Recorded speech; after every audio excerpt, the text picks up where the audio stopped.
જ્યારે તમે કોઈ વસ્તુ ખરીદો છો ત્યારે તેના પર જે જીએસટી ભરો છો તે જ્યારે તમે સેલ્સ કરો તો તેના પર જે જીએસટી ભરવાનું આવે તેના માટે તમે યુઝ કરો છો તો આ વસ્તુને આઈટીસી એટલે ઇનપુટ ટેક્સ ક્રેડિટ કહેવાય।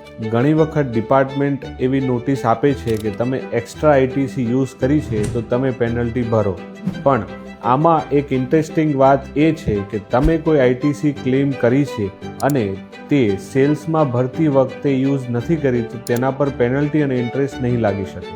તાજેતરમાં જ આવા જ એક કેસમાં મદ્રાસ હાઈકોર્ટે કીધું છે કે જો તમે કોઈ પણ પ્રકારની આઈટીસી સેલ્સમાં ટેક્સ ભરતી વખતે જો યુઝ કરી હોય તો જ ઇન્ટરેસ્ટ અને પેનલ્ટી લાગે, ખાલી ક્લેમ કરવાથી કોઈ પણ પેનલ્ટી અને ઇન્ટરેસ્ટ સસ્ટેન થશે નહીં।